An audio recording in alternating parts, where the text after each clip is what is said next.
Martha, we're back and we're talking about how to deal with shit as you grow. Yeah, this is very apt because we've got new starters. We have got new starters. Jack and Ethan in the building. One more to come. Very, at the moment, male energy. Male energy. Which I'm enjoying. Well, we've been a heavily female business for a while. We have. And then, it was this last round of recruitment. There was a lot more blokes, which is really weird because the round before that, which was only a couple of months before, had like 112 applicants and only one bloke. So I don't know what's going on, but... Maybe it's because, I don't know, because what happened there was we kind of changed not so much the role, but more the title of the role, I guess. Yeah. And I don't know whether people are like more self-deprecating, so they're like, well, I'm not going to apply for an exec role, but an assistant. I don't know. Yeah, these two are beasts. Yeah, they're like... They're asking all the right questions. They genuinely were higher talent than the people who applied for the exec role, which is mad. Don't tell them. Well, no, don't listen to this. Yeah. If you listen to this... Bollocks, you're rubbish. Try harder. No, they're good lads. And it's really exciting at the moment. Like, we're in a big period of growth. But what sprung this was my friend said to me last night, I've been ill since like the 16th of December. I think I've had 3 colds in a row. I think that's what happened. It's what happens when you mingle with loads of people just before Christmas and then spend all of your Christmas with a 2-year-old. Yeah. But my friend said to me, do you think it's stress? And I said, I don't feel stressed because I'm enjoying everything. But there's a lot going on and I'm busy and working hard. So I thought, oh yeah, actually, like when the business grows, often before you sort of get to the next level, there's a real period of tension because you're trying to do something you haven't done before. So it gets really, really tense and you start to self-doubt and other people start to doubt you and like, you sure you want to do that and all that kind of shit. And then also when you reach that next level, you uncover all the problems with your business that didn't matter at the level below. So with recruitment, for example, onboarding stuff always has to be reviewed because the next time you recruit, it needs to be better again. And Jack said our onboarding is way better than the last place he worked, which I don't know where that was, but he said it was really thorough. But he still has to be nice at the moment, doesn't he?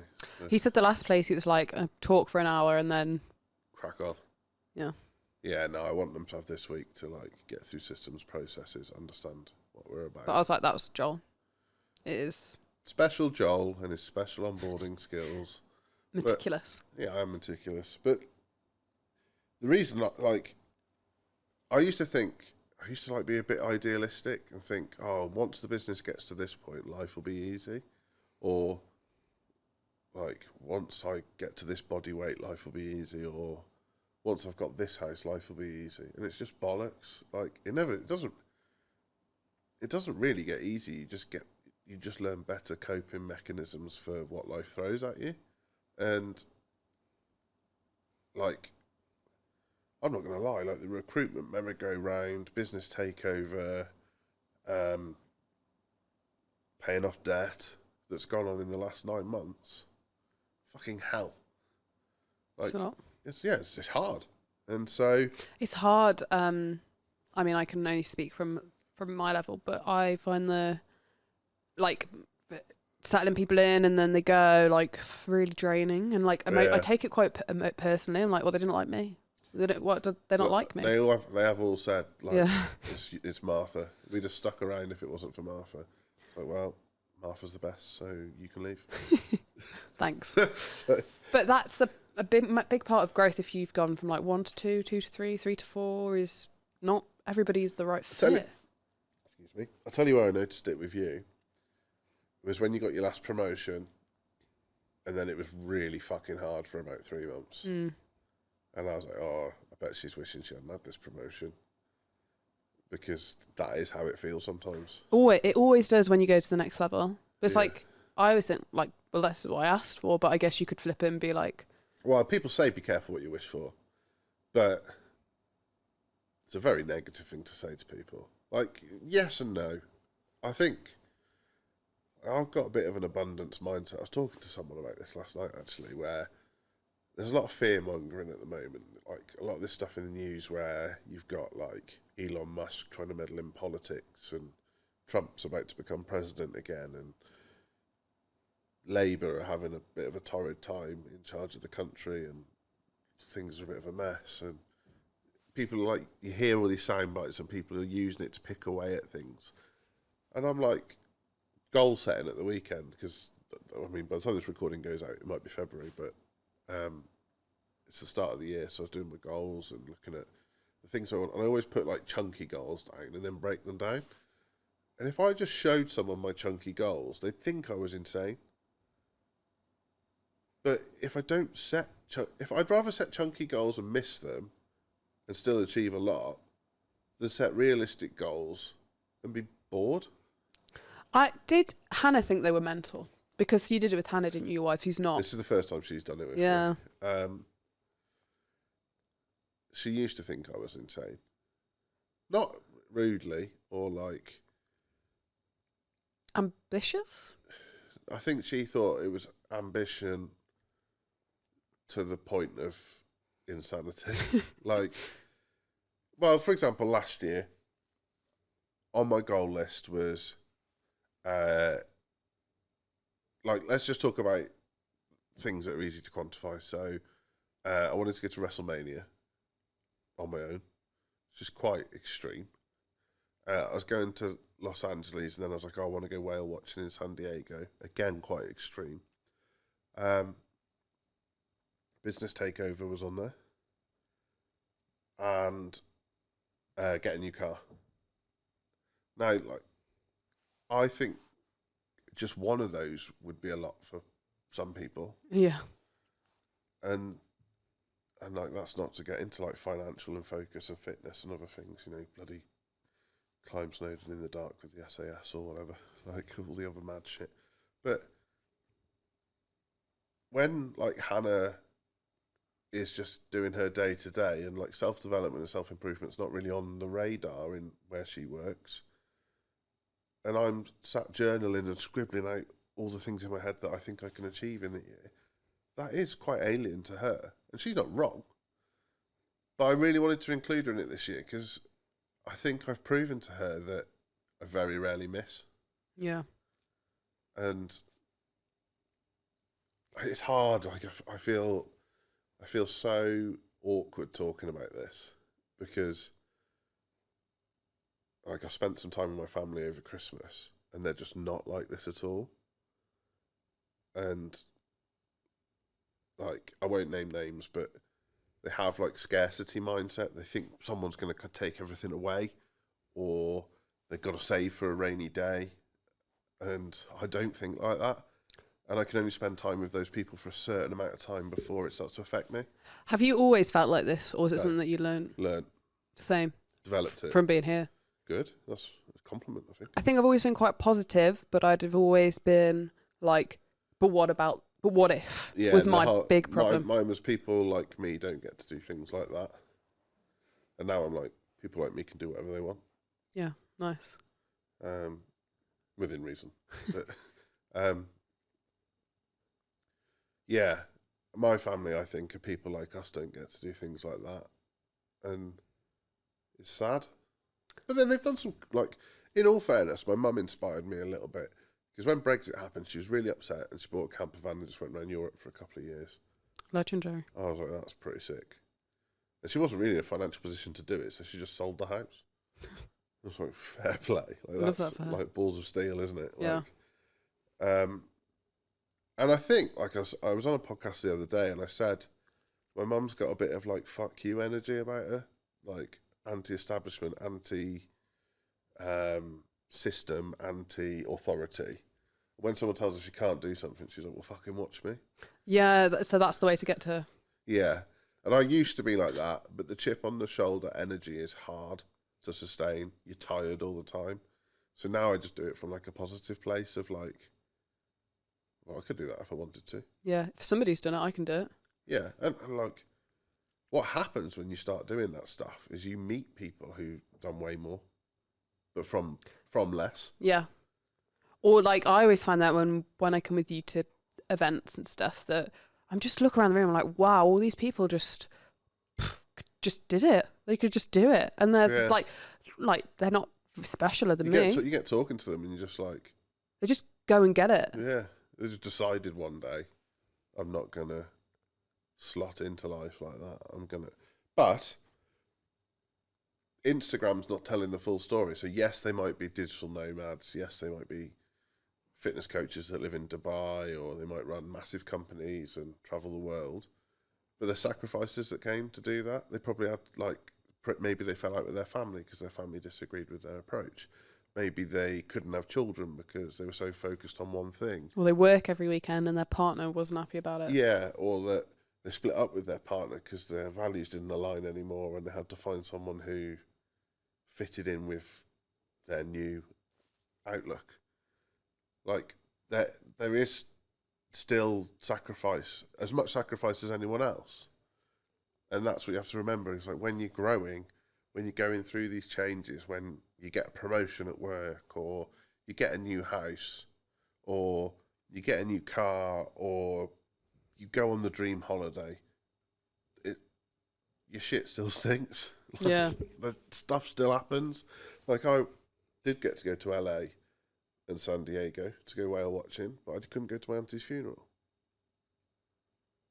I mean, that's awful. Like, and I felt really guilty. Yeah, you did a post about that, didn't you? To make the point, but nobody would have known otherwise. It would have just looked like an incredible trip. Yeah, yeah. Like, you don't see the other side of what is going on for people, and the way, like, I deal with a lot of this. So, like, just to, like, go through some of the stuff that has happened as I grow. So, well, the business grew to a point where me and my business partner saw it differently, and so I had to find a way to buy him out without falling out with him, and that was emotional. That and would have given hard. me anxiety. Oh, it was massively difficult. That created self-doubt at home. My wife thinking I'm going to burn all of our money and put us into, like, another fucking COVID situation. At the same time as that, like, my dad came out of prison, he's in hospital. My mum's not particularly very well. My nan's got Alzheimer's. All things that other people I know have got going on. I'm not asking people to, like, get their violins out for me. That's not what I mean. But no amount of, like, money, success, personal growth, going to Los Angeles, going to WrestleMania, takes away from the fact that I couldn't go to my auntie's funeral, or that I had to go visit my dad in a mental hospital on Christmas Eve, give him his Christmas presents in a clear bag so that they knew what they were, and then I haven't seen him again since. Like, everyone's got stuff that they have to deal with, and, like, the way I deal with it now, I used to take everything quite personally, and I would say I felt like a victim of life. Like, why does this always happen to me? And I used to meet people. I remember when I was younger, I'd meet people and I would, like, tell them my woes, and then that compounded it. Where now I feel like very lucky. Every day I feel really lucky. What did you do to change that? If somebody's listening to this and they're feeling like I'm previous Joel, or I'm not in an abundance mindset, or I don't want to take on this next member of staff because I'm not sure if we're going to grow enough to facilitate them in 6 months' time, what would your advice to them be? What's the worst that could happen? Normally it's not that bad. Yeah, you got to sack someone. Yeah. Which to some people is absolutely terrifying. Yeah, that's what terrifies me. I'll get you to sack the next one. But, like, if you want the responsibility of running a company, that comes with the responsibility of potentially having to sack someone one day. For the best tour of the company. Yeah, like, to protect. The last time I had to let someone go, the way I came to peace with it in my mind was I'm protecting everyone else's jobs. Horrible thing to have to do, but that's the professional objective way to look at it. Write a list of all the good things about what you're about to do and all the bad things about what you've got to do. And if the good outweighs the bad, it's the right decision. Yeah, I've heard that said before. No, actually, the way I heard it was if you're worried about something, scribble out everything you can control. Yeah, that's the Ollie Ollerton approach to anxiety. If you're worrying about something, write down everything you're worried about, cross out the things you can't control, and deal with the things that you can, and then you'll know you've done everything you can. Where this is different, so if something bad's happened, one of the things I'll do is I'll write down everything that could come from it, which sounds sick, but like the greatest gift I was ever given, and also the worst thing that ever happened to me, was that my best friend committed suicide. But the insight that's given me in life is massive, and like the empathy it's given me for other people, and like one of the, like, her name was Emily. One of the things I always say, like when I'm really struggling, is like, would Emily want me to feel like this? So it's like I've turned it into a superpower. Yeah. I mean, not necessarily with that, but I always think we don't know enough about the future to know if something is good or bad at the time. Yeah. You lose your job, it feels like the worst thing in the world. Yeah. But then you go on to get another job that is much more aligned with who you want to be, and so it was actually a good thing. But you just the couldn't future's see really murky. You can't predict it. You can have a stab at it. You can have a gut feeling about something, but you can never be sure. No one knows what's going to happen tomorrow. So well, just control every now. decision you make impacts something else further down the line. So you can't. Yeah. Well, look at COVID. No one, like a couple of years prior to that, no one could have seen that coming. Everyone's ill right now, and it's really worrying me that COVID's coming back. Really or like worrying some. you. Well, not really worrying me, but like some sort of Respiratory illness. And then some sort of lockdown, and There won't be. Or maybe there will be. And if there is, we'll deal with it. Yeah. Do you know what I mean? Like, you can't worry about things you can't control. And I'm like one of the biggest worriers. So I'm not like virtue signaling or preaching. I'm just saying the way I cope with changes in business, growth, economy, changing environment, like comfort zone. Like, Friday I'm speaking in a room full of 100 people who are all like hyper-focused coaches. That makes me feel a little bit nervous. But why does it make me feel nervous? Because I care. Why do I care? Because I want to do a good job for the people in the room. Why do I want to do a good job for the people in the room? Because that's the least they deserve if they're going to listen to me for an hour. That's actually quite a positive list of things. And Yeah. so, yeah, like,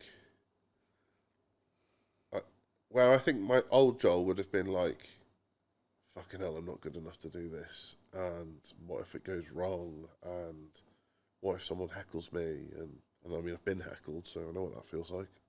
So Yeah. Someone over Christmas reposted that video of that talk. Really? That's weird. Like, heckling comedians kind of get... Heckling someone who's trying to help you, weird. Yeah. It'd be interesting if it happened now. Yeah, because you've learned... 2 years on, I'm a different beast. Have you got in your mind, like, some... Put downs. Yeah. Well, my favourite one that I've never used would be, I would try and explain it to you, but I haven't got enough crayons. I like that one. So... also something like, this isn't a duet. Like, yeah, that's good. Yeah. This is. do you want to come and do this? This isn't a Q&A. Go fuck yourself. Yeah. Yeah, that's good. But like, I'm sharp-tongued, so it caught me out at the time I did get heckled and I had nothing. So I was just like, because I really cared about doing a good job for the person whose event it was. So I was like, don't burn it. If it's my event, I quite enjoy the whole like burn it to the ground, start again thing. Yeah. But when it's 45 minutes for someone else, we'll see on Friday. There might be some dickhead in the room that I can play ball. Actually, someone quite recently challenged me at a workshop that I was running for someone else. And I bit back. But I did it with a bit of a glint in my eye, and the room enjoyed it. Where I probably didn't have that in my ammo a couple of years ago. Yeah. So yeah, but then that perhaps I only have it in my armory now because I went through that. So again, like new level, new devil, how to deal with shit. And you've got to be like resilient. Like, Yeah. Do you think you get less resilient as you get older or more resilient? I guess it depends. If you stay in your comfort zone, you get less resilient, maybe. I've got a lot more resilient. Well, you meet old people and they're mental. As in, like, don't give a shit about anything. Yeah, that's different again, isn't it? I don't like that whole, like, I'm old now, so I can do what I want. Do you reckon you just get so sick of taking so much people's shit that you're like... I don't know whether it's that generation as well of, like, a lot of women who potentially had to stay at home and lived in quite oppressive Yeah, no, they feel free. Yeah, that's different. That is different. That's fair. I think it's important to like we say this all the time on the podcast, to remember you're not the main character in anyone else's story. So if someone says something horrible to you, it probably says more about them than it does about you. If you have a massive challenge at work because you've got a difficult client, chances are other suppliers are going through that with that client too. And when you take a bird's eye view, it becomes a lot easier to deal with when you're like, okay, this person never gives me the stuff I need on time. Then they ring me up and complain it's not live on time. That pattern's repeated itself 4 times now. I can confidently say this isn't me. And they'll never see it any other way. Yeah, and it's And not so you not just your can job do what to you can. change them. Yeah, exactly.